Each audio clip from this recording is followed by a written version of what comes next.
Kneel before Zod! You can't go! All the plants are gonna die! I'm gonna take a bath. Bad dates. I'll alert the media. Boys, keep off the moors. It's evil! Don't touch it! The name's Pliskin. No more hangers!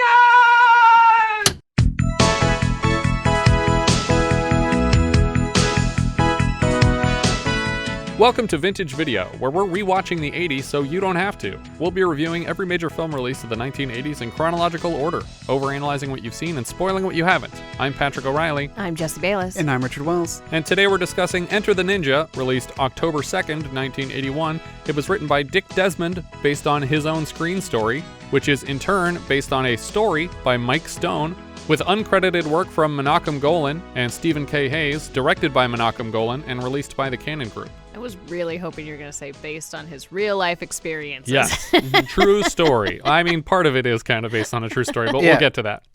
Mike Stone was a world champion martial artist and sparring partner of Bruce Lee's. He developed a story on his own called Dance of Death that dealt with ninjas. He brought the pitch to Cannon, suggesting himself in the lead, and Tadashi Yamashita, who's played the villain of our previous ninja piece, the Octagon, to play the Black Ninja in this film.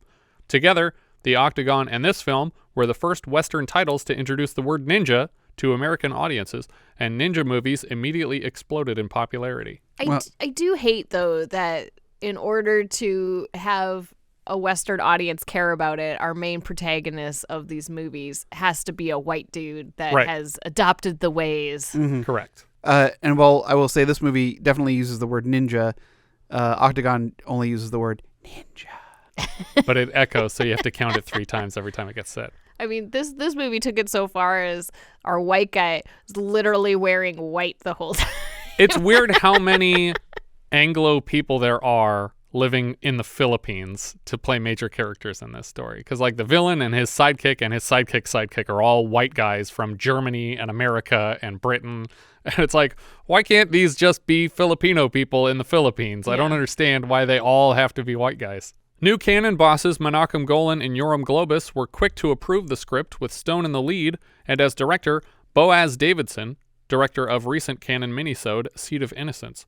Boaz started casting from the regular Cannon stable for smaller parts, but was replaced at some point with Cannon's New Year's Evil director, Emmett Alston. At the same time, they had just greenlit a Chuck Bronson Death Wish sequel, and Menahem Golan had plans to direct it himself. Apparently, Bronson was not keen on having Golan direct the sequel and threatened to walk, at which point Mechanic and Death Wish 1 director Michael Winner was brought back for the sequel, and Golan left to micromanage Dance of Death, which had since been retitled Enter the Ninja, to profit from the popularity of Bruce Lee vehicle Enter the Dragon. After a few days, Golan grew bored with the dailies and fired Alston off the project to take over directing himself. When more filming didn't satisfy him, he made the, by all accounts, correct decision to fire Mike Stone, who had never acted before, off his own movie and replace the lead actor. Amusingly, fired director and star Emmett Alston and Mike Stone later reunited for a different ninja film called Tiger Shark, which is apparently terrible. Not surprised. Golan drove out to a film festival near the set in Manila, the Philippines, and found Italian actor Franco Nero, who Cannon had a 3-picture deal with, and asked him to replace the lead in their film. To sweeten the deal, Stone was kept on to perform all of Nero's stunts and to choreograph everything. Not only didn't Nero have to fight, but because his character is written as a Texan, he is completely dubbed over since he couldn't manage a Texan accent. Insanely though, neither can actor Mark Smith, who they paid to dub him in a Texan accent. I feel like literally every character in this movie was dubbed over. By probably the same actor. But this guy's speaking with, it's clearly an American accent, but there's no hint of Texas to it. By some reports, Enter the Ninja cost in the neighborhood of $2 million, and according to Wikipedia, made $15 million back. So, of course, Golan and Globus immediately greenlit a sequel, Revenge of the Ninja, and later, Ninja 3: The Domination. Sequel is a strong word, though, because none of the 3 films connects with each other, and this film's antagonist actor, Sho Kosugi, is the only cast member to appear in more than one of the films, although as a completely new character in all 3 installments. I would have called it Enter and Enter Again. Yes. Exit the Ninja? Entering. Exit the Ninja? Yeah. That's the last one. Cannon followed the Ninja trilogy with the unrelated American Ninja Pentology, starring Michael Dudikoff. The film opens with a ninja in all black showing off his nunchuck and katana skills against a black background under the opening credits. Now, nunchucks are not ninja weapons, but they're something that Bruce Lee used a lot in his kung fu movies, and they were like, you got to have some nunchucks in here, and they're like, that's not ninja. Yeah. Yeah. And he was like, I don't care. Put it in. But also, I feel like all that nunchucks are is like, watch how fast I could spin this around and not hit myself in the balls. Yes. Yeah. A fellow chucker, eh? This is Sho Kosugi here, who plays the Black Ninja for the rest of the film. The title, Enter the Ninja, fills frame. The ninja continues demonstrating prowess in more weapons, hooks on strings, bow and arrow, blow dart, but suddenly, a ninja dressed in all white jump kicks into frame and knocks out the Black Ninja with a wildly missed slow-motion kick to the face. We cut to a cliff overlooking the ocean, and the white and black ninjas face off beside what looks like a perilous drop. Rather than engage here, the white ninja sneaks away, and we see him running through the wilderness, pursued by the black ninja and a small troop of red ninjas who take his orders. Okay, so I feel like ninjas traditionally wear black because they're supposed to be like stealthy at night and sneaky. So they don't operate midday. And the bright red seems like an odd choice in a forest setting. Unless your opponent is specifically colorblind, it seems like a weird option to be sneaky. Now, some ninja costumes do call for like a hint of red to them, which is supposed to disguise blood loss, but I don't know why you want to disguise blood loss or how that helps. I was just thinking about the colorblind target is like, oh man, there's all these gray hooded ninjas in this gray forest. The ninjas follow the white ninja some more, where he hides in some tall grass, and they light it on fire hoping to smoke him out. They all hide in nearby trees, but the white ninja finds them and slashes open one's face and another's back with his sword before they can attack. So... Yes. Should we come back to this? Yeah. Well, because I was immediately like, oh, this is just a training exercise. And then he sliced open a guy's face. Like, oh, this is not a training exercise. Not. No Certainly way. Not. Another pair of red ninjas appear to get stabbed completely through their guts and then dropped to the floor. Once all 4 red ninjas are disposed of, the black ninja steps out and tosses 2 ninja stars into a tree. Either as a warning or because he's just a terrible shot. He'll miss more later, so I guess it's the latter.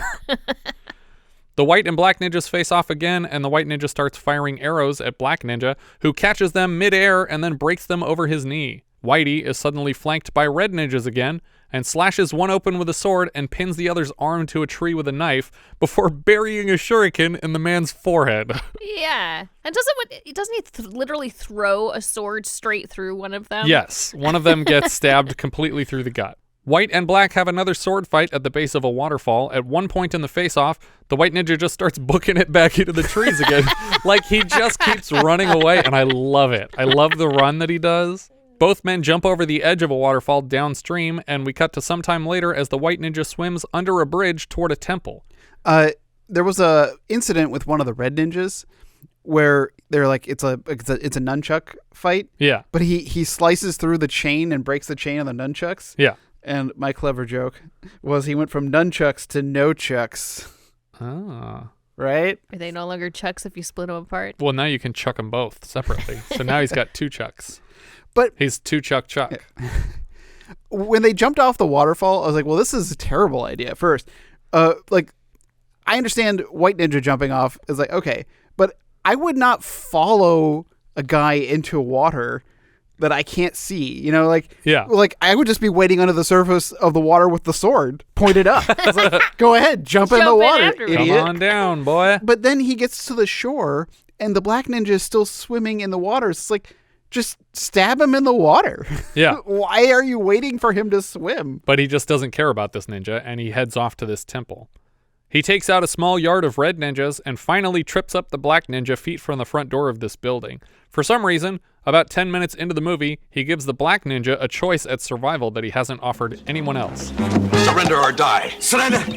He stabs a spear into the grass beside the black ninja's head. An old man stands on the porch outside the building, and the white ninja bows to him when he arrives before slicing the man's head off with a single swing. The white ninja moves inside and removes his hood to reveal Italian actor Franco Nero as Cole, looking like a sweaty mustachioed Liev Schreiber. But you know, he doesn't, remove his shoes. And it was terribly distracting to me. Yeah. So I'm like, you How cannot rude be is in that? you cannot be in there with your shoes on. And then of course we cut back to him like a second later and he's not wearing shoes Doesn't anymore. have them on. A crowd of red ninjas enter and sit all around him, and the black ninja takes a place beside the seat of honor. Several ninjas remove their hoods to reveal the injuries they have sustained, and what we will learn here was a graduation ceremony for their American ninja friend. So not stabbed all the way through and in the face? I have to assume there's some empty seats here from their fallen brethren. Yeah. There's no way everybody made it out of that alive. I mean, like, okay, so we're about to see, though, that this head was fake. Right, yes. So are we saying So those whole ninjas could be robots or that something? every time he stabbed somebody through the face or through the gut, that they were also fake? What if those guys who got stabbed through the gut have been training every day, stabbing themselves a little bit until there was a hole all the way through? Yeah, perfect hole. And he stabbed through that. There The you go. organs have shifted. The skin is healed. There's just their perfect donut hole right through the middle. This is my training ninjas. Stab them all you want. It's okay. Finally, the decapitated Master Komori enters the room fully intact with a wax replica of his own head in his hands. He sits at the front of the room and places the head on the floor beside his mat. He makes Cole recite the 9 levels of power from memory, and he does. Rin, strength of mind and body. Kyo, direction of energy. To, harmony with the universe. Ja, healing self and others. Kai, premonition of danger. Jin, knowing the thoughts of others. Retsu, master of time and space. Zai, controlling the elements of nature. Zhen, enlightenment. You've done well. You've passed every test. Now, do ninjas master time and space? Absolutely. I knew the rest. That one surprised me, that they have time stones built in. Have you ever transcended space and time? Yes. No. Time, Time, not space.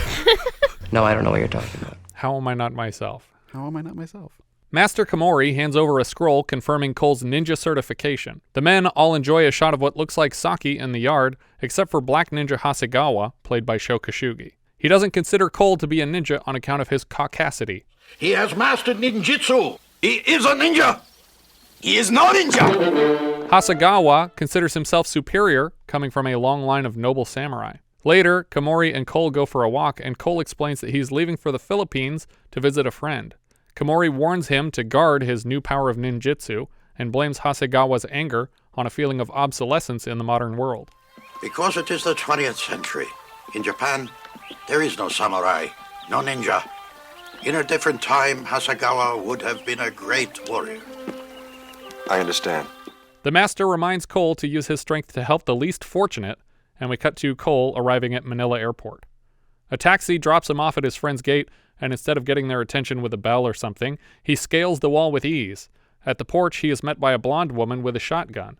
She completely closes the gap between them and attempts to frisk the man while pointing a shotgun at his face, and then he swats it from her hands and starts frisking her fairly aggressively in the booble region before kicking her to the floor. I was certain this was going to be A girlfriend of his or something? Yeah, it was like a what was that other one? Was it Kill and Kill Again, or was it where he goes in and the girl attacks him and because she doesn't know that who was it is? Force 5. Force 5. There you go. But it's just like, nope, that's that groping you just did was to a perfect stranger. Exactly. His friend Frank Landers calls down from a balcony to introduce the woman as his wife, Marianne Landers. Inside, Frank prepares a drink, and Marianne seems bothered by Frank's early drinking. Do you have to have a drink? You just got up. I don't have to. I just choose to. Cole mentions that he doesn't like to drink, and Marianne hands him a glass of OJ. Well, but hold on a minute, though. He says, when the guy walks in, he's like, can I get you a drink? He's like, yeah, anything cold or wet. Like, this would be a great time to say, specify also non-alcoholic. Yeah. But wasn't he just drinking sake? Yes, he was at his graduation ceremony. I got the impression that when he says he doesn't want alcohol, it's because he could tell it was bothering her. Oh, okay. Because she says, do you have to drink so early? And he's like, I don't have to. I just feel like it. I thought it was more that he's kind of like on the job. Oh, maybe. Like, but he's not yet. Like, he hasn't been hired for any specific purpose. Yeah, but he's keeping his guard up. Yeah, maybe. So he can beat up more women and grab their boobs. Over dinner that evening, he is again offered alcohol by Marianne, and this time he accepts it. So I guess he's just drinking whatever. It's good for the digestion. All right. Frank asks Cole what he's been up to in Japan, and Marianne offers a guess. Studying geisha girls, huh? Studying kung fu, more likely. Kung fu my ass. I know him. I'm sorry I hurt you. And that wasn't kung fu. Well, whatever it was, maybe you should give Marianne a few lessons. Maybe he should. Especially considering where the rest of this subplot goes, I believe this comment comes from the original Mike Stone draft of the script and is a direct reference to the fact that Stone was a physical trainer for Elvis Presley until Elvis recommended he train Priscilla as well, and Priscilla eventually cheated on Elvis with Stone. Whoops. For a time, Elvis even pursued hiring an assassin to kill the martial arts expert, but was talked out of it by friends. Oh, Jesus. Cole and Frank take a walk later, and Frank explains that some local businessmen are trying to steal this land from him, but they're not. They're offering him a fair market value for it. A more than fair market value. I was going to say over market value. They've offered to buy the property at a huge profit, but Frank turned them down because Marianne likes it here. Okay, then don't sell it. That's the problem. They won't take no for an answer. Then sell. You're good. Frank leads Cole to an on-site shelter for the people who work this coconut plantation. They pretend to be excited to see their boss and offer to arrange a cockfight to welcome his guest. Frank slips them some cash to get it started. They set some chickens to fighting, and we hard cut to maybe my favorite shot of the film. Franco Nero practicing with nunchucks and looking less proficient than I did with my toilet paper roll nunchucks at the end of my Ninja Turtle-themed 8th birthday party. We should point out that on top of not doing his own stunts or saying his own lines, Nero also has 0 weapons training, so he's really just paid to mouth English words and stare seductively into camera. But as soon as anything is actually happening in the plot, he gets to leave set. Marianne drives by the practice session and invites Cole with her for a drive to town. Okay. Okay. He just says the dumbest okay. Yeah. And why? Yeah, I guess I'll go. I don't want to hurt myself with these nunchucks. When they get there, she just kicks him out and tells him to wander around until she comes back in a half an hour. It's like, why did you bring me? I thought this was going to be like, you're going to teach me where things are. I'm going to be in town for a minute. Well, and also because she says, I need to pay the workers. It's like, oh, she needs some like payroll protection. Right. It was like, I'll pick you up in an hour. It's like, you're just going to walk around by yourself with a bunch of money? Yep. That's the plan. By sheer coincidence, Cole wanders over to the local porn vendor, an old man named Dollars. His coat is literally lined with porn he's cut out of magazines on one side, and to cover every demographic, the other side has a bunch of crucifixes pinned inside it. Cole is distracted from the man's pitch by the sight of a one-armed man harassing another local vendor for not paying protection money. Well, he's a one-handed man. Sure. I do like that the local panhandler guy is also white here. In this right, thing. yeah. Every character where- that we need to care about is every character just by that has coincidence to, white. Talk, basically. It could be like a sorcerer situation where it's just like all these people are just in hiding. Yeah. Like they can't go back to their respective countries, so they're all just hiding out in the Philippines. What the hell's that about? I told you to give me the money. Ow! I usually charge for information, but this one's on the house. He's called the Hook. I don't know what obvious reasons. When he had both of his hands, he was a real son of a bitch. Now he's a lot worse. The actor playing Hook is a Golan Globus regular, but he looks like a budget Severn Darden to me. Yeah. Or like, I feel like he's supposed to be like a Peter Lorre type. Yeah, exactly. Hook and his henchmen sweep a bunch of merch to the floor on their way out to warn against future late payments. When Cole and Marianne get back to the plantation, a group of goons are attacking Frank's staff. Cole leaps into action, knocking one of them out and brutally killing the other two. The leader of the workers, Pee-wee, announces that they cannot be expected to endure these attacks and must leave the plantation. But also pay us our money for the day. Marianne is surprisingly understanding and even gives them all their owed pay immediately. Later, Marianne and the 3 remaining workers operate the plantation alone when Cole offers his assistance. Marianne explains this plantation is 2 centuries old and their workers had staffed it for generations until today. Cole is annoyed that Frank has drunk himself unconscious in a nearby hammock and isn't helping. Marianne says he's been like that for as long as the town has been corrupt, but she refuses to give up on it. Frank and Cole jog down to Dollar's shop the next morning, and he tells Frank, for a price, that his wife is recruiting more workers at a nearby bar. I feel like you could have saved this money by just looking around for a minute. Yeah. Hook is here to intimidate people away from working by tapping his hook against a glass. The workers get the message and start to shuffle out of the room. Cole splashes Hook's drink in his face and pretends it was an accident, and Hook sicks his bodyguards on the man. Cole takes out the men handily and then slaps the shit out of Hook for a while before grabbing the man by his wrist and stabbing his hook high into a wooden column, leaving the baddie dangling by his own arm as he tries to loosen himself. I have questions that will probably come back later about this hook, but it seems like it's attached. Yep. Yeah. In some way, it is very securely because he's literally attached. dangling from it. Whereas I feel like if it were a normal prosthetic limb, it should just slip off. You just like slide it right off. Yeah. Maybe unlatch it. Hang around. I'll be back. Hook heads into the city to report to his boss, Mr. Venarius. Mr. Venarius' office features a full-length swimming pool full of beautiful women and tiny desks mashed into the negligible floor space between either side of the pool. I can't. Every time they said Venarius, I just kept thinking of venereal. Yep, it's impossible not to do. I feel like working in a suit with paperwork in a moist environment like that would just chlorine stench. Very uncomfortable. Yeah. The goddamn frog is dead. The frog is half dead. Do you guys recall the last time we saw a man with an indoor pool in his office? An indoor pool in his office? I do not. I've mentioned him already in this episode. Is it the guy with the frogs? The mechanic. Oh. Do you remember he had that He had cool a pool pool? in his office? Yeah. I don't remember that. Yeah, he had a pool like in his living room where his office was. It was just an open concept. Right. Very open. Like literally, if you walked out onto the patio, there was no wall and it was open to the sky on the outside. We learn here that Hook's actual name is Mr. Siegfried and that Venarius wants to buy the plantation because it's sitting on an oil deposit. Siegfried is repeatedly reminded to answer questions through Venarius' assistant, Mr. Parker, and every time he forgets, which is every time he speaks, he is slapped into submission. You see, Mr. Venarius... I told you not to speak to him! Siegfried explains that the problem is a friend of Frank Lander's. His men were thwarted by this stranger, and he'll need more men to take care of the problem. Venarius gets louder and angrier every time Hook offers an excuse. We must have Lander's property! I want it!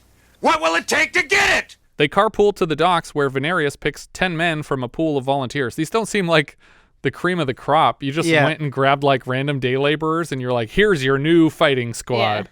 Well, you don't want to pay top dollar. One of these men stands out as someone who will clearly be chosen, and when Venarius asks what the group thinks of Hook, the conspicuous man, who will introduce himself as Preacher, steps forward. He looks like a fat tub of lard to me.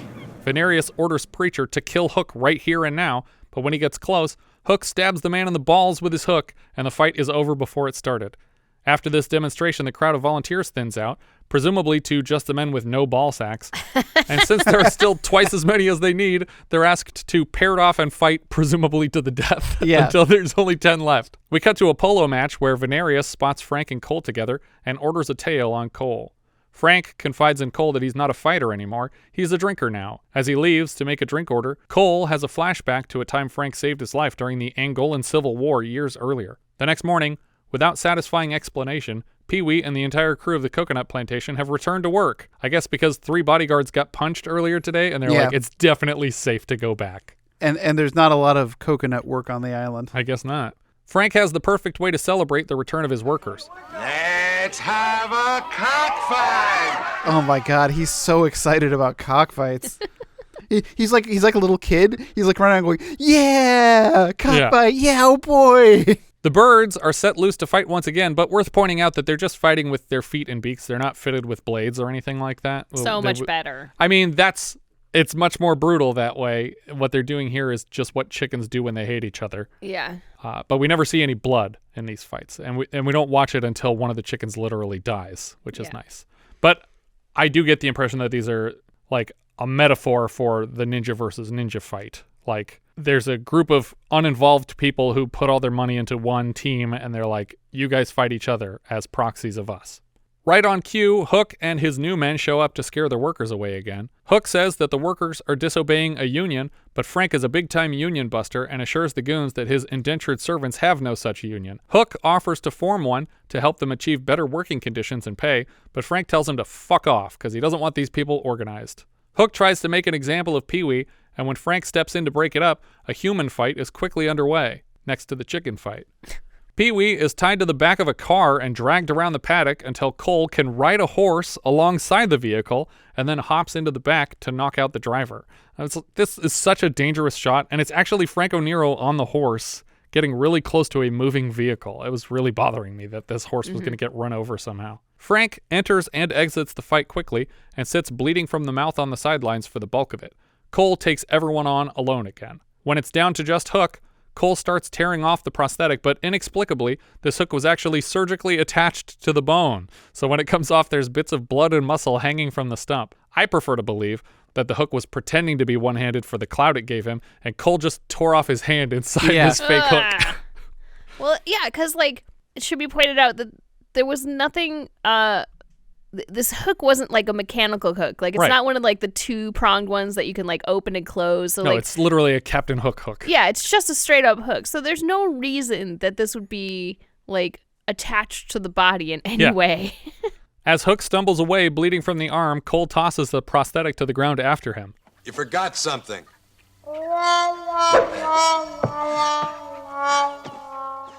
We cut to a bunch of beautiful women in a pool practicing asynchronized swimming. Venarius stands over the pool with a baton pretending to conduct their motions. Venarius asks Hook what he thinks of his work of art, and Hook doesn't even know what he's talking about because it's so not a work of art. What do you think of my work of art? Which one, Mr. Venarius? My living mobile. Which one? The one in the pool, you moron. Oh, it's wonderful. It's a real masterpiece, Mr. Venarius. And apparently he's allowed to address Venarius directly now. Venarius is disappointed to learn that the same man as last time has defeated all 10 of the men he hired at the docks. Venarius considers hiring Cole to switch sides, but Hook doesn't think that's an option. Hook is dismissed from his position, and of course in any other movie, this would be the scene where Hook is killed on his way out of the building for his multiple failures. But no, he's just been fired for cause, and there's no further penalty involved. He's even happy to go. Thank you, Mr. Venarius. Thank you. Venarius now recruits his right-hand man, Mr. Parker, to address the problem. Back at the plantation, Dollars delivers a letter to Frank inviting him to another meeting about his land, and despite presuming it's a trap, Cole suggests he go anyway. Marianne only agrees when Cole promises to keep him safe. There's a car waiting outside with a driver who looks suspiciously like Cole. He's about Cole's size with a similar mustache, so Cole chokes an address out of him before tossing him to the ground and taking his hat to drive Frank himself. As Frank is admitted to the meeting location, Cole and Frank beat up the guards before heading inside separately. Cole tells Frank to drag things out as long as he can and gets to work discreetly killing guards all over the location. We learn here that Frank is being offered high 7 figures for his shitty coconut plantation in the Philippines, which in 1981 could probably buy you a whole private island. But he's holding out because his wife likes this one building in particular and hates the town and everything it stands for right now. When Frank again refuses, Mr. Parker blows a whistle to call his guards out. 6 gunmen appear where he expected 20, and it turns out Cole has already taken out 14 of them. Cole walks out of the shadows carrying the guns of all the dead guards and drops them in a pile at Parker's feet. Gentlemen, I believe these belong to you. Some of the guards take aim at Cole, and Dollars appears on a high walkway with a rifle on them, and he tells them to drop their guns. Because Cole doesn't like guns. Right. Except for the one gun that you have to use to keep the other guys with guns from using their guns because he didn't actually take out all the guns. But for some reason, 6 guys with fully automatic weapons aren't able to shoot one guy with one weapon up on the hill. But, like, the fact that he let the one guy use the guns, I mean, sort of defeats the we don't use guns thing. Yeah, but then all 6 guards put their guns down instead of just shooting Dollars here. They spring into some hand-to-hand combat, and of course Cole makes quick work of them again. Instead of rushing home to check on the wife that Frank left unattended, Cole and Frank head to a bar to get drunk. Frank gives a bizarre speech about how he can't get it up for Marianne anymore, but he thinks she deserves a good dicking down. Yeah, he's like, I can't get it up for a lady. For any lady? Are you confessing something here? Yeah, I wouldn't be surprised if he's as interested in Cole as she is, but it seems like the point here is, I feel guilty that I'm not pleasing her. You're around. Would you mind doing me a favor? Is he asking that? Yes. Okay. That night, Frank sends Marianne to Cole's room, and they lock eyes as she walks in wearing a negligee, and then climbs into bed, and Cole turns out the light. So Cole goes along with this, but I feel like, I mean... I think he asked as explicitly as he was comfortable doing. But like Cole seems really uncomfortable with this whole situation. It's awkward. I mean, it's an awkward arrangement. I guess I just don't feel like if I were Cole, I would have been like, "Yep, let's do this." It's his best friend. Yeah. You're not gonna fuck your best friend's wife if he asks you to. Over breakfast the next day, Frank seems ecstatic to have rid himself of the guilt of not servicing his wife by offering his best friend instead. Cole and Marianne still feel weird about the arrangement, and she's annoyed to hear him blathering on. What's the matter with you, Marianne? Didn't you get enough sack time last night, huh? We cut back to Venarius' office, where Mr. Parker reports that Cole has now taken out 20 men. Mr. Parker proposes that to defeat a ninja may require the services of another ninja. A what? Someone who has studied ninjutsu. I made some notes. Ninjutsu, the ancient Japanese art of assassination. The ninjas were the private killers for the ancient Japanese clans. That's preposterous. This is 20th century Manila, not feudal Japan. Venarius follows up dismissing the plan as preposterous by demanding a ninja immediately. Well, I want a ninja. Find me a ninja who believes in the old ways, Mr. Parker. I'll have to go to Japan, sir. Then why are you still here? So he goes to Japan and goes to Right. a casting agent? Yeah. There you go. Now, if you were looking to hire a ninja, where would you go? Martial arts tournaments, famous dojos? Mr. Parker's like, no. I'm going to fucking Central Casting Tokyo branch. Yeah. And he meets with a talent agent looking for a ninja. Understandably, the agent assumes Parker is looking for someone to play a ninja, even though only 2 ninja movies have been made thus far. Did you guys notice the poster in the background for a title we've covered? I didn't. No. The Changeling. Oh. There's a Changeling poster on the wall. Did he cast that one too? I guess. He got all the ninjas for that We movie. cast that one straight out of Japan. The agent echoes Chuck Norris's comment in our last season by explaining that ninjas have been extinct for hundreds of years, and instead offers a publicity still from a movie called Men and War, aka The Battle of Manchuria. When Parker refuses again, the agent promises not to disappoint him, and we cut to the temple from the start of the film, and Master Komori speaks to camera. He asks Mr. Parker if he's sure he needs a ninja for a good cause, and he claims that his employer has been unfairly under attack. Sho Kosugi, as Hasegawa, is invited out for a weapons demonstration, and no second applicant is necessary. Parker approves the man right away. Back in the Philippines, Cole clocks a tail following him in town and books at full speed to lose the man, eventually hiding around a corner to catch him in a headlock and demand to know who sent him, even though you know who sent him. There's only one villain of this piece so far. He asks the man to deliver a message to his boss Venarius that he doesn't like being followed. Just as Cole turns to leave, the man whips out a gun, and Cole rewards his insolence with a throat punch. Never mind. I'll tell him myself. He finds Venarius' building, and we cut to Hasegawa arriving in the Philippines and being escorted to Venarius Enterprises. Cole's plan for infiltrating the building after hours is simple but effective. Dollars walks up offering to sell the guards porn, and they buy it hook, line, and sinker. This is why the first rule of personal security is always provide free porn to your henchmen. Cole slips through the freshly unattended doors of the building and then just beats the same guards to death, which he could presumably have done without Dollar's help. They dress as the guards and move around the building and leave 2 naked guards in the elevator to make sure they're caught as soon as possible. They find the pool office, and Dollars is very impressed by it. Cole quickly locates a geological report sitting out in the open that says the plantation is sitting on a huge oil deposit, and he finally understands the trouble they've been going to. Dollars finds a projector and assumes it's already loaded with porn and turns it on. They got blue movies here. Ooh, I hope this is one I haven't seen. As the footage plays out, we see a ninja pursuing a target, and Dollars provides a shot-by-shot commentary. Look at that guy with the bow and arrow. What's he up to? I really wanted a reverse angle here where Cole notices that Dollars' pants are around his ankles and he's already jerking it because he didn't know what the movie was yet. Oh my god. So presumably though, this movie is like footage like to like, you know, show this guy in action. Yeah, I mean, it includes all these creative shots and that's like what I was they're gonna say. expertly edited together. Like, why is this multi-cam? This would have taken multiple takes. Like, this is not an actual live shot But of... we're supposed to read it as documentary footage of his skills. Like this is Hasegawa's demo reel, but it serves the dual purpose of being a snuff film because the ninja on screen catches up with his target and swords him to death. Well, I mean, this is why that they have the casting agent. Like he's like, yeah, exactly. He's like, this is the only way I know how to do it. It's like he killed like 6 extras just to get these 6 different angles. Cole recognizes the ninja as his longtime rival. Just who in the hell is that character? Someone I went to school with in Japan. It's like someone I went to school with. Oh, it's my classmate. Oh, yeah. Back at the plantation, Frank and Mary Ann are enjoying a quiet dinner when Hasegawa arrives and fucks it all up. He sneaks up on a guard with a bunch of spikes strapped to his palm and then stabs the guard's forehead with it, like just blood gushing down his face. While Frank and Mary Ann talk about how they've grown apart, we see Hasegawa move through the background, killing all the visible guards. I actually really like this shot. Yeah, I thought for sure he's got to be in her eye line, right? Yeah, exactly. I thought for sure she saw what was happening, but no, it's just. Or maybe she just hated that one guard, and she's like, "I'm gonna let him kill this guy. I'll bring it up later." It's like something out of The Naked Gun. While like yeah, it really is. Ricardo Montalban's on the phone while Drebin is trying to pull the dead fish out of the head in the background and put it back in the tank. Perfect. Frank admits he doesn't know what he's doing with his life, and suddenly the lamp between them on the table explodes, and Frank calls for his guards. Mary Ann grabs a shotgun off the wall against Frank's protestations.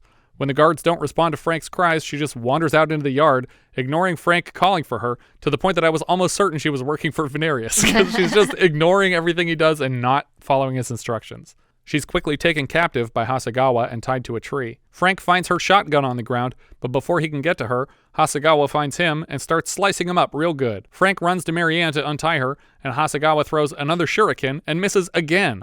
This time we even get a quick little "damn it" insert.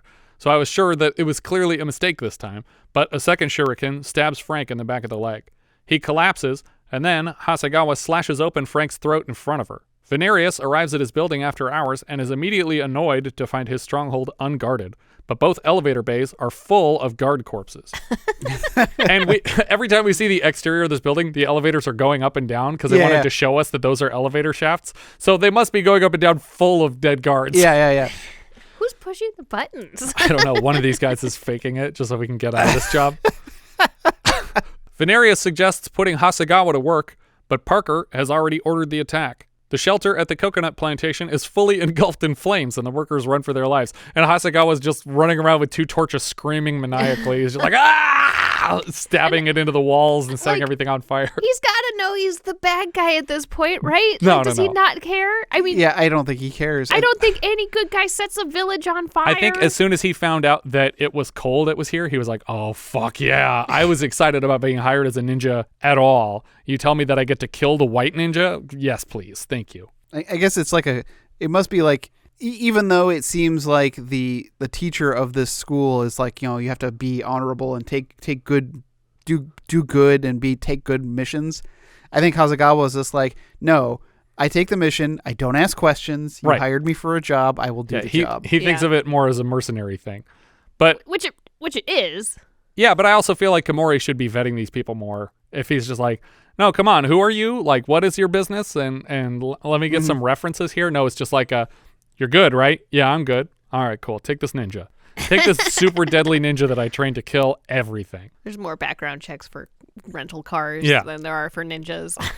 I hope he's at least paying the $6 insurance deposit. Oh, don't do that. Your car insurance should cover it. Oh, okay. My credit card covers accidental ninja death. I need to check my policy now. Cole finally returns to Frank's home to find him dead in a pool and Mary Ann kidnapped. He flashes back to their battles in Angola and the day the war ended, which it actually didn't do until 2002. So when Frank says, "The war is over, the goddamn war is over," he means for us. What are you going to do now? I'm going to find myself a good woman and live to be 100. This is known as dramatic irony, since we, the audience, know he will not make it to 100. What about you? I don't know. Find another war, I guess. Cole is sobbing now and finds the shelter out back still smoldering. He makes all the hand motions from his graduation ceremony and redresses into white ninja mode to avenge his friends. As he walks through the building of Venarius Enterprises, his white ninja costume is blending in for the first time with the marble walls of the lobby. He takes out every guard he encounters and then rides in an elevator to the top floor. Various low-level employees get darts and shurikens to the chest until he finds the pool room, and it empties faster than the pool in Caddyshack last season. Another white henchman pulls a gun on Cole, and after he smacks it into the pool, Cole stabs the man in the chest and tosses him into the water just as Mr. Parker walks out. Pity he wasn't Japanese. He might have enjoyed his harakiri then. I don't think anyone is supposed to enjoy harikiri. Parker then says, "This is awkward, but you didn't have to kill anybody. We've been waiting to talk to you all day. Like, we knew you were coming. This would have been fine." It felt like in Monty Python and the Holy Grail when he like comes and attacks the whole wedding and just kills everyone. Yeah. Oh, sorry. He escorts Cole in his ninja outfit to a giant cockfighting arena. Do you guys recall the last time we saw this exact location used for a film's climactic battle? Was it Firecracker? It was Firecracker. It looked very familiar. This is the Valenzuela Cockpit Arena in Metro Manila, the Philippines, which we last saw in Firecracker. Also shot in the Philippines. I wrote that down. I wrote a note. I'm like, this looks like Firecracker. I took notes. Ninjas on ninjas. Venarius demands to see him, and when Parker goes to retrieve the ninja from his car, Venarius starts sucking on his thumb to complete the infantile image they will continue to present for the rest of the film. Of course, Cole didn't just wait in the car, and all the guards here are dead in the garage. Venarius suspects that Cole is hiding somewhere in the room and pleads with the invisible ninja to engage in a conversation while the guards continue to be killed one at a time, or sometimes two at a time, with size to the gut. One guy gets a face full of tiny razor-sharp shurikens. Well, like Killer Jacks, man. Yeah. Well, they're caltrops, and that's not what you use caltrops for. He just like throws them over his shoulder in the guy's face. But he just keeps them in his pocket and runs around like that? Do you remember the last time somebody died of a lot of little tiny metal things thrown to the face? Oh, shit. Student bodies? Yeah. Staples, right? Paper clips, I think. Oh, paper clips. You're right, yeah. Cole then blows 4 poison darts into the chest of another shocked guard who finally goes down after the 4th one. It's like, dude, fucking move. Or is there blowfish darts and you're frozen in place? When he fired the 3rd dart, I was like, 3 darts is too many. I like you, but you're crazy. Another guy gets an arrow to the ribs, one gets a katana to the back, and all the while, Venarius calls to Cole in the smoky room, begging him to just sit down and talk things out. As far as I know, though, this is just another graduation ceremony. He's just getting his ninja doctorate, and these are all good guys. They're all going to come back later. Ninja! I told you I was ready to talk! Venarius is down to basically Mr. Parker and still doesn't seem worried enough. Mr. Parker! I want my black ninja and I want him now! All right, Mr. Wonka, how much for the black ninja? They're not for sale. Name your price. There was multiple times that I thought of Willy Wonka in this movie. So there was like that, and then I think he was telling his secretary earlier to like fill out a contract offer, and he's like, et cetera, et cetera, et cetera. Parker comes out with Marianne gagged at gunpoint. When he threatens to kill her if Cole doesn't reveal himself, Cole puts an arrow through his gun hand, and then he lets her go, because what choice does he have? Don't let her go! I think I've been hurt, sir. Parker's just like gushing blood out of his arm with a giant arrow through his fist. Marianne tries to run away and is captured downstairs by Hasegawa. After an eruption of flash powder, Cole has a knife to Parker's neck, and when Venarius admits that he doesn't care about his assistant and even shoots him, Cole lets go of the man and Parker collapses to the floor. But, sir... Venarius tries one last time to hire Cole, and he explains that Frank wasn't his boss, but his friend, and he whips another massive shuriken into the man's heart. Venarius drops his gun, and with his last ounce of strength, lifts his arms into frame for a sort of, what the fuck was that for gesture that reminded me vividly of Susan Tyrrell's death scene in Forbidden Zone as she's shot by Frenchie's mom. Because she gets shot and she just goes like, and then falls over dead. Like, I'm so confused by what just happened. Yeah, that was great. Cole calls out to Marianne and realizes that she is in Hasegawa's custody in the ring at the center of the arena. The woman is released and the ninjas prepare to face off. Go home. What about you? I'll see you later. I hope. The opponents bow to each other and then the fight begins. Marianne stays to watch. Early in the fight, Cole tosses powder in Hasegawa's face, which seems like cheating in a fair fight, but maybe that's allowed. They both draw blood, and Cole catches the blade of Hasegawa's spear between his palms. He flips the man over his head and then buries Hasegawa's own spear in his own chest. Hasegawa congratulates Cole for an honorable victory and demands an honorable death, and seems to even request decapitation by asking him to cut the neck. Cut the neck. Cole bows and then obliges. He tosses his sword on the ground and meanders out of the ring. Back at the plantation, Cole is leaving, but Marianne will stay to work. Cole promises to return, but Franco Nero did not have any future installments. Like, it has nothing to do with the fact that I'm sitting on a gold mine of oil now. Yeah. At the airport... Now I'm the black ninja. At the airport, Dollars asks who Cole will kill next, but seems to stumble over the line. So, who are you going to kill next, Mr. Ninja? My dear friend, a true ninja doesn't kill. He eliminates, and only for defensive purposes. Suddenly, the Hook wanders up to help him with his bags. Are you looking for a bartok, mister? But there are exceptions. Cole walks right up to the camera and winks at us, the audience, for a gong sound, and the film has ended. Fade to black for credits. So he's gonna go kill the Hook? Even though he was just a low-level employee who quit the job and went and found employment helping people with their luggage. Weird choices. Gotta kill the guy. I definitely have a code of honor, but I'll throw that out the window right now. Yeah, there's always exceptions. I didn't know where to fit this joke in, so maybe I should have said it, the scene where he has sex with Frank's wife, but... I'm already laughing because if that's where you wanted to put the joke. Something like that, where he would be like, is your husband around or something like that? And then she could say, you know what they say, keep your Frank near and your Franco Nero. Okay. You get it? Yeah. I don't know if it makes any sense at all. Probably not. Anyway, that was Enter the Ninja. The second film, Sho Kosugi is like a ninja that his entire family is killed in Japan, except for his youngest baby, who his wife hides in like some plants before everyone else gets killed. So he finds the baby and he moves to America to start a business with his business partner from Japan, who is an American guy. And he says, we got to get you out of here. It's too dangerous for you here now. So he brings Sho Kosugi, his son, played by his own actual son, and his mother. And he says, we're all moving to America. And before they leave, his mom says, I don't trust your American business partner guy. And it turns out he's a shitty, evil monster, and he arranged for the whole family to get killed. But then in the future, we jump forward a number of years in America, and he has to fight all these people to protect his family in America. Then the third film, which again, Sho Kosugi comes back as another new character, and the third film is about like an aerobics instructor who becomes possessed by a dead ninja, and they call in James Hong, who's like an exorcist, and he's trying to get this ninja spirit out of this girl who keeps killing people against her own will. That sounds awesome. It's fucking great.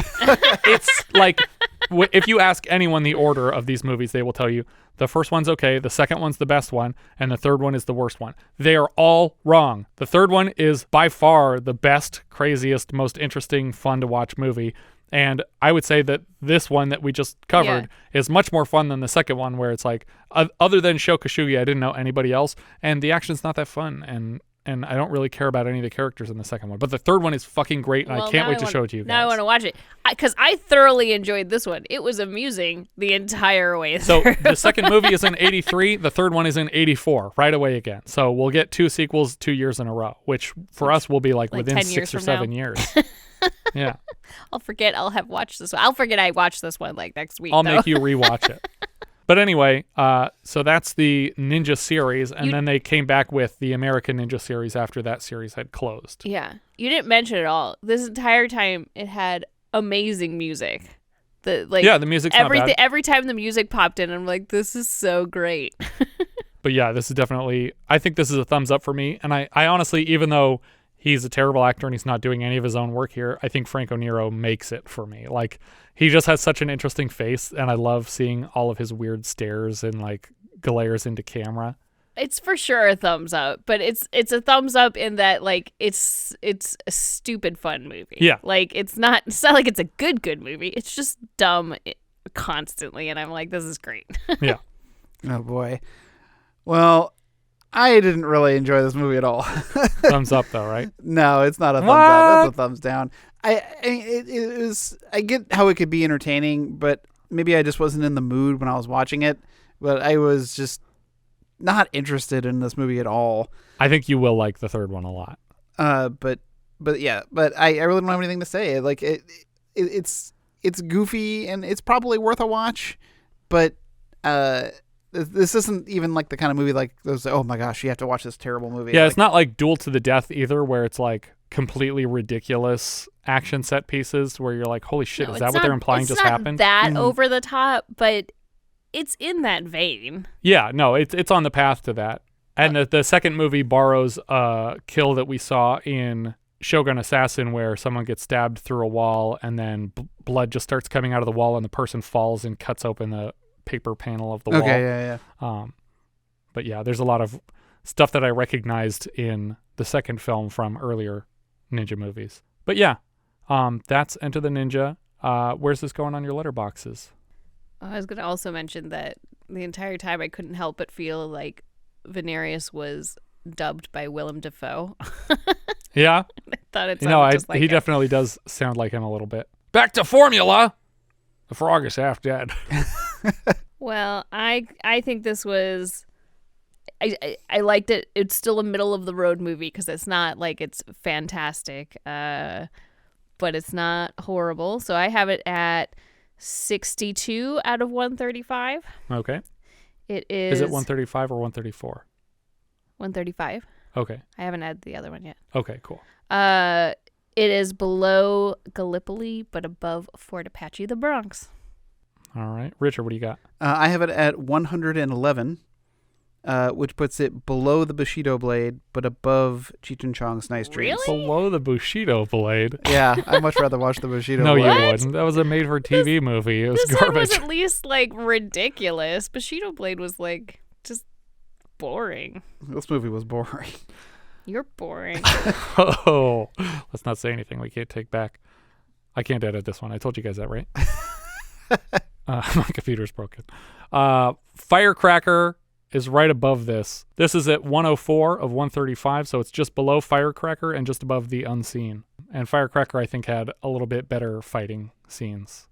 But that's the other problem, is that because they keep having to hide who the actor is, the choreography suffers a lot in the film. And so there's not really a lot of cool fighting because one of the main characters is such a terrible fighter that they can't even fake stuff really well. But, I mean, you have Sho Kosugi and Mike Stone, because Mike Stone is doubling for Franco Nero for the last fight. You would think it would be better, but there's really not a lot to it. They're just kind of flipping around each other, and the fight's over in under 2 minutes, probably.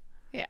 Our director here was Menahem Golan. Golan is the cousin of Yoram Globus, and at the start of the 80s, they bought Cannon Films and built it into a B-movie powerhouse. He and his cousin are the subject of two recent and unmissable documentaries, Electric Boogaloo and The Go-Go Boys, that tell the story of their exploits as the heads of Cannon Films. Last season, he directed The Apple, and later he helms Delta Force and Mac the Knife. Other than The Apple, we've covered 7 other Golan Globus-produced titles from 1980, including The Godsend, Happy Hooker Goes Hollywood, Schizoid, Seed of Innocence, Dr. Heckle and Mr. Hype, and New Year's Evil. We also covered Hot T-Shirts with a Minisode, which is a Cannon film but somehow doesn't include a producer credit for Golan. I'm not sure why. Golan and Globus will have exponentially more and more releases as we move through the decade. The writer and screen story came from Dick Desmond, who this is his only credit, and it might even be a fake name for someone who just didn't want credit on this.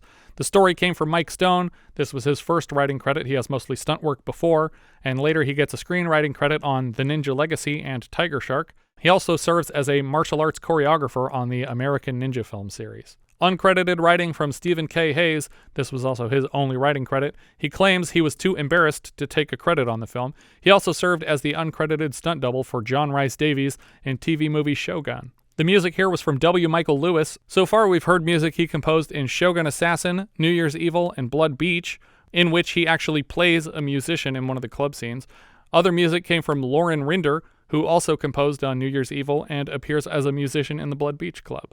Cinematographer was David Gerfinkel, who was the DP on The Apple, and came back for Revenge of the Ninja, Over the Top, Rambo 3, and TMNT 3.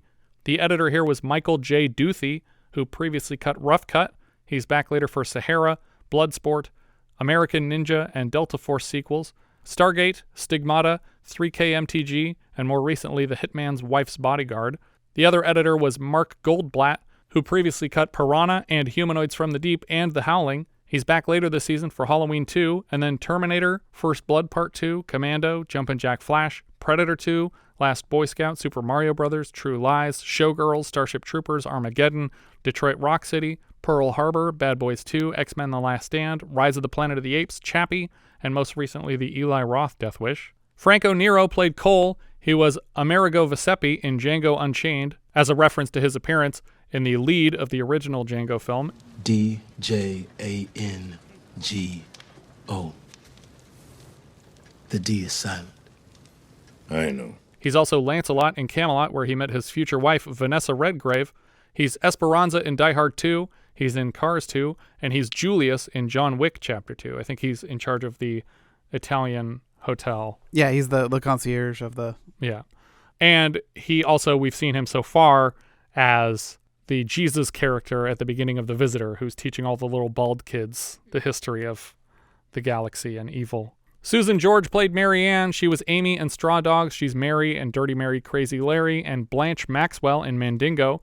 She shows up next in Venom, The House Where Evil Dwells, and Kiss My Grits. She was also the wife of actor Simon McCorkindale, who we saw in our Cabo Blanco review. He was the British fellow who led the search party looking for the sunken ship in the bay. Sho Kosugi played Hasegawa. He's back as the lead actor for both sequels, Revenge of the Ninja and Ninja 3. I guess he's not the lead in Ninja 3. His son, Kane Kosugi, actually plays his son in the second film of the series, and later voiced Ryu in a Street Fighter series, and played Kazuya Mishima in Tekken 2, the live-action Tekken 2. More recently, Sho Kosugi shows up in James McTeague's Ninja Assassin in 2009.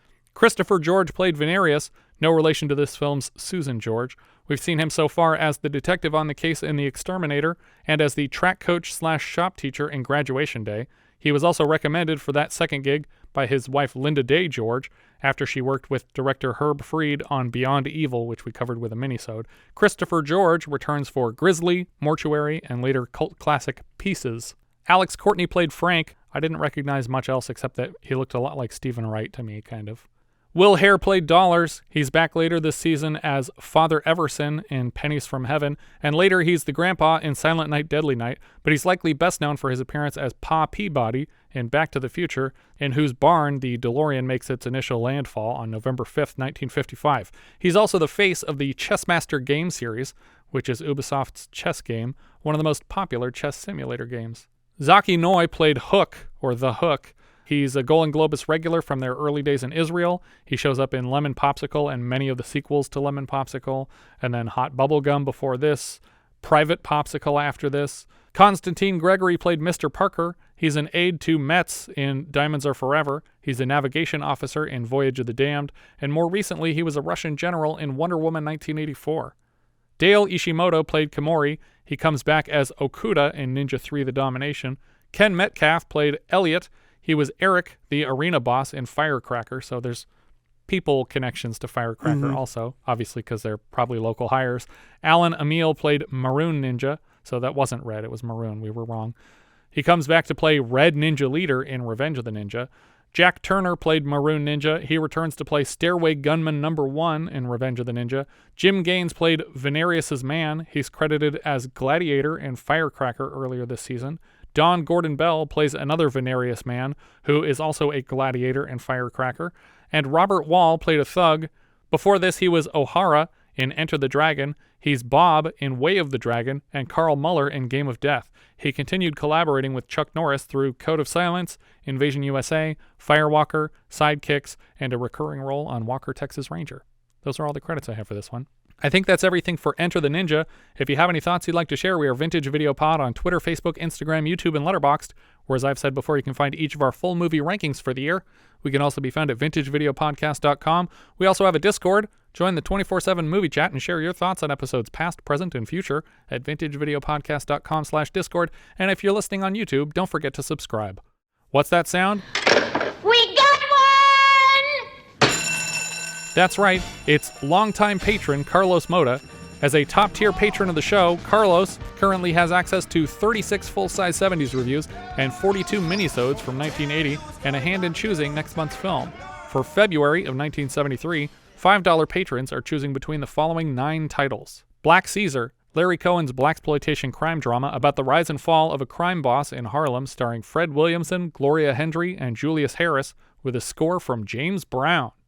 Charlotte's Web, Hanna-Barbera's animated adaptation of E.B. White's beloved children's book of the same name, featuring the voices of Debbie Reynolds, Paul Lynde, and Henry Gibson. Last Tango in Paris, Bernardo Bertolucci's erotic drama about a recently widowed American man and his anonymous affair with a French woman. It stars Marlon Brando and Maria Schneider.